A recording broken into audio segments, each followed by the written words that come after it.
we'll go over the first item in the package, a list of some of the false statements that have been being made about the ABB project. And all those will be addressed in this information you have tonight. The second item is relevant sections from the sales agreement in plain language about the sales agreement from the environmental attorneys who wrote the agreement. And that is, it's a confidential attorney-client privilege documents. I couldn't print it for everybody. I just took out some of the word-for-word phrases they use where they try to simplify the terms for everybody to understand it. That's B? That's B. Just plain language about the agreement. And you'll have the agreement so you can read it yourself.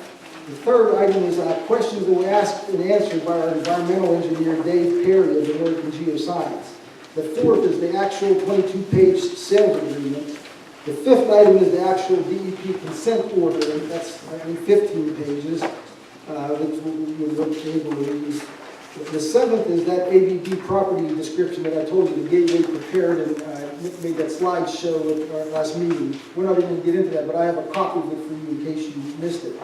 The eighth item is the H is the stream emails and minutes of that May 6th meeting regarding Eric Savovic's and my efforts to try to get the DEP and the professionals to meet out here tonight. I do have 3 more pages, I, G, and K, that you'll see they're not on your list on the front, but they're just simple pages of a couple of things we'll refer to. So first, I just want to get to A. If you can pull out A. The township could end up spending millions of dollars to clean the site. There are still drums of chemicals and other poisons still buried on the site. Digging and grading on the dog pile will release poisonous chemicals into the air. The DEP may come after the township at some point, years from now, about any issues with the property. ABB is using the township to get their property cleaned up. Putting a public works building on the site will poison our guys who would work there. So that's some of the things that will be addressed. If you go to page B,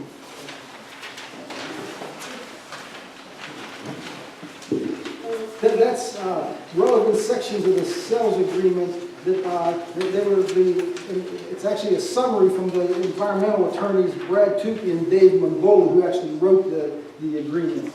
And these are their words exactly on summarizing the agreement and trying to put it in simpler terms. How many pages is the original agreement? 22 pages. So you summarize it in one? Yes. Okay. The township had the property appraised. The appraisal showed a value of $1.2 million. The property has a long environmental history back to the 1920s. The township's environmental attorneys and consultants have reviewed these environmental studies. ABB performed cleanup of the most serious environmental issues in the 1990s through the 2000s. Since then, ABB has not used the property. ABB does not have plans for the property.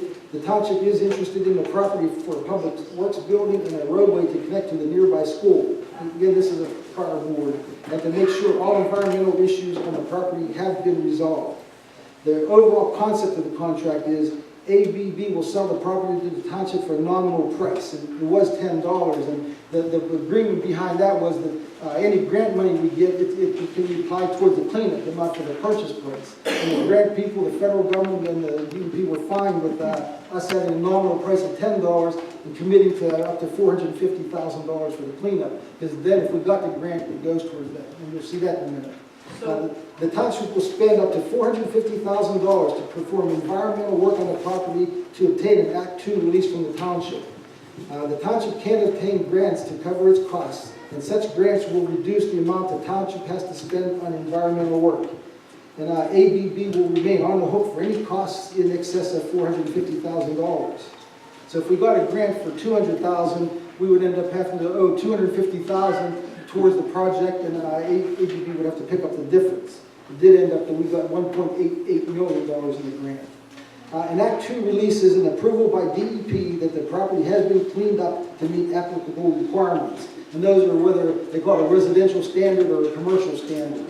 ABB agreed to have the property cleaned to a commercial standard.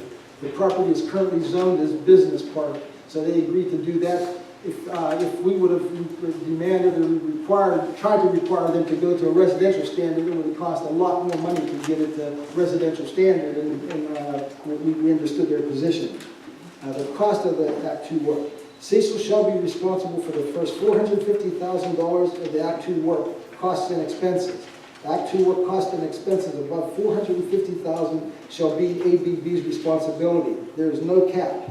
Cecil will pursue public grant funds to defray its costs. Any such grant funds will be credited against Cecil's $450,000 financial responsibility. In the event that an Act 2 lease cannot be obtained, Cecil may terminate this agreement, whereupon ABB shall reimburse all costs and expenses for Act 2 work incurred by Cecil. Additionally, the failure to obtain an Act 2 release from DEP will allow Cecil to terminate the agreement, although this will not necessarily constitute a default by ABB. If this agreement is terminated by either party pursuant to a termination rate spelled out in the agreement, then neither party shall have any further rights or obligations.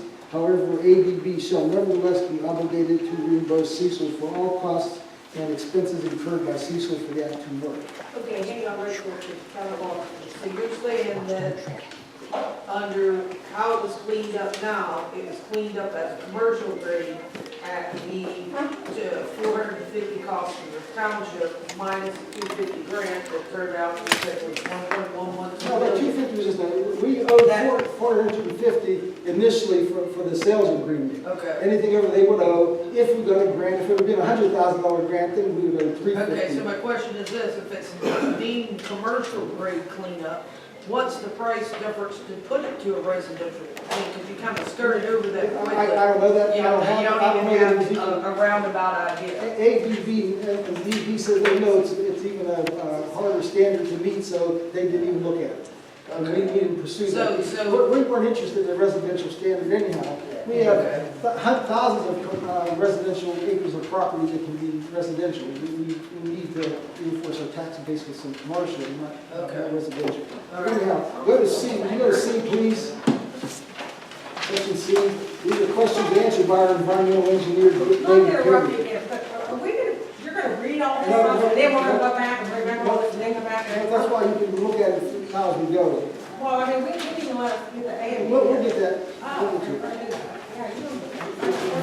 The first question he asked is asked, how long will the project take to grade and cap the God pile? Answer, 2 to 3 months. What time of year would be best to do the project? The township will be in charge of the project, so it will be up to them. My preference is during the summer months or winter months. Spring and fall months are rainy and often unpredictable. Sudden rainstorms are not ideal for any earth-moving project. Plus, a summer project could ease some concerns about the school being affected. And this question, what is a reasonable expectation of distance that airborne arsenic may travel? Answer, it depends on wind conditions, humidity, and size of particles. Generally, larger particles will travel no more than 50 to 150 feet. Smaller particles can travel as far as 500 to 600 feet. Muse Elementary School is approximately 2,500 feet from the God pile. But to be clear, dust will not be an issue because the contract will require total dust control during the entire project and will be strictly monitored. And there are some questions about that 1,4-dioxane. What concentration of 1,4-dioxane showed up in the stream on the property? The answer was 60 parts per billion showed in the water sample. 200 parts per billion are the EPA acceptable standards. The levels of 1,4-dioxane appearing in the stream are so low that they are considered negligible for humans, but could affect sensitive stream critters. However, no 1,4-dioxane was detected in the water off-site. The DEP has indicated it is not an issue of concern, even a minor amount on-site. How far along was your company's on-site testing before you were asked to hold up? 80% complete. The only remaining testing to be done was some sampling in the God pile and some additional soil sampling at the original plant site. That area was already granted Act 2 clearance in 1996 by DEP, and we decided to do some additional soil testing just as an additional check and for added assurances for the township. All the groundwater testing is complete. How extensive and complete was the work ABB did years ago to clean the property?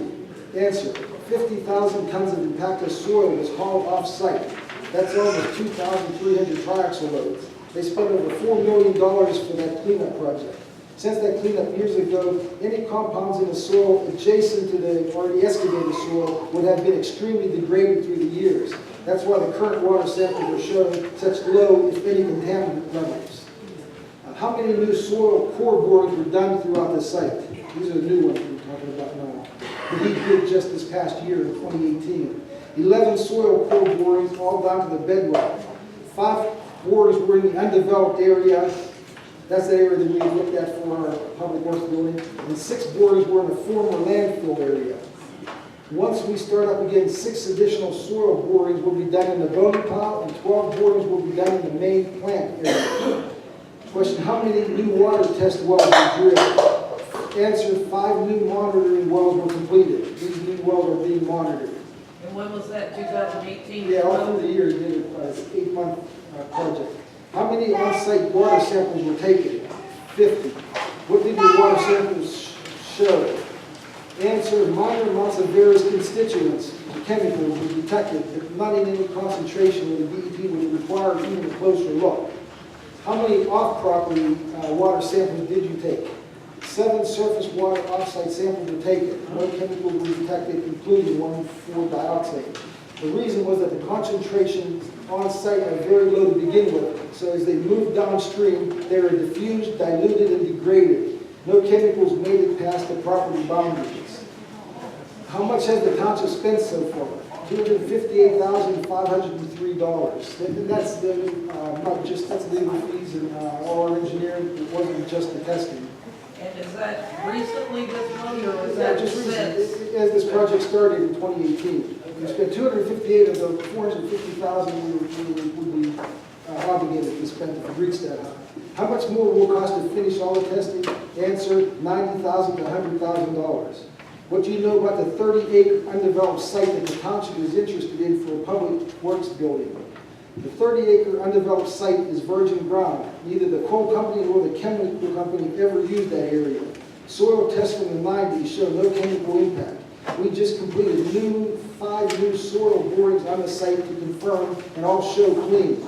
Additionally, 4 active water test wells are operating on the site, and all the water samples are clean. That site is ready to go and will be a great safe site for the township building. Are there still any drums buried on the property? The former property owner conducted extensive investigations at the property to evaluate where drums had been buried. Drums were located using ground-penetrating radar. Several drum disposal areas were located during these investigations. Any area identified as likely containing drums were further investigated by excavating the suspect area. Any drums found were then removed and disposed off-site. I can state that if any drums were missed, it doesn't matter at this point. After all these years, any remaining drums buried in the 60s, 70s, and 80s would have rusted through and leaked the contents years ago and immediately would have impacted the surrounding soil and water. Our current soil sampling and water sampling reveal the extent the chemicals were degraded, where very small, if any amounts, are now present. Now, there's a huge pile of bony coal waste on the property. Why does it matter if it just sits there? Coal waste can cause both human health and ecological and safety hazards. The dust generated from riding quads on it, as well as windborne dust, allows humans, including the quad riders, and the surrounding population to be exposed to this arsenic.